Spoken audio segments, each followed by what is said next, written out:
বিসমিল্লাহির রহমানির রহিম। দর্শকবিন্দু আসসালামু আলাইকুম। প্রাইম মেশিনারিজের পক্ষ থেকে আমি মোহাম্মদ কাউসার সবাইকে স্বাগতম। দর্শক, জুতার ব্যবসা, যারা জুতার ব্যবসা দিতে চাচ্ছেন তাদের জন্যই আজকের এই ভিডিওটি। বিভিন্ন ধরনের কাটিং ফিটিংয়ের আপডেট জুতা তৈরি করার জন্য ইউনিক যে মেশিনারিজগুলো মজবুত এবং হেভি কোয়ালিটির মেশিনারিজ আমরা বিক্রি করে থাকি। আমাদের মেশিনারিজগুলো আমরা আমাদের নিজস্ব ওয়ার্কশপে তৈরি করে থাকি। এখানে এসে আমাদের অফিসে এসে আপনারা চাইলে আমাদের মেশিনারিজগুলো দেখে যেতে পারেন। আমাদের মেশিন দিয়ে এই ধরনের সকল জুতা আপনি তৈরি করতে পারবেন।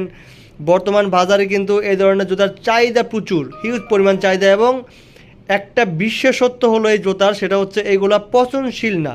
যারা জুতার ব্যবসা নিয়ে ভাবতেছেন তারা চাইলে এই ধরনের ব্যবসাগুলো করতে পারেন, কারণ এই ব্যবসা লস খাওয়ার মতো কোনো সম্ভাবনা নেই। আপনি এই ব্যবসা যদি দেন, সেক্ষেত্রে আপনি যদি 5 টাকা করেও ব্যবসা করেন, সেক্ষেত্রেও দেখবেন যে হিউজ পরিমাণে আপনি লাভ করতে পারতেছেন। কারণ এইসব জুতা বিক্রি করে মানুষ বিশাল বড় ইন্ডাস্ট্রিয়াল বিজনেসে রূপান্তরিত করতে পেরেছে আমাদের থেকে মেশিনারিজ নিয়ে। এমন একটা নজির আছে আমাদের থেকে, যারা ম্যানুয়াল মেশিন নিছে, অনেকেই ম্যানুয়াল মেশিন নিয়ে তারা পরবর্তীতে আমাদের থেকে বড় বড় হাইড্রোলিক মেশিন ক্রয় করে 5-7 জন 8 জন 10 জন কারিগর খাটিয়ে বর্তমানে খুব ভালো পর্যায়ে আছে। অতএব বসে না থেকে, ঘরে বসে না থেকে ব্যবসা শুরু করেন। ব্যবসা শুরু করে নিজেকে প্রতিষ্ঠিত করুন, নিজের কেরিয়ার গড়ুন। ধন্যবাদ।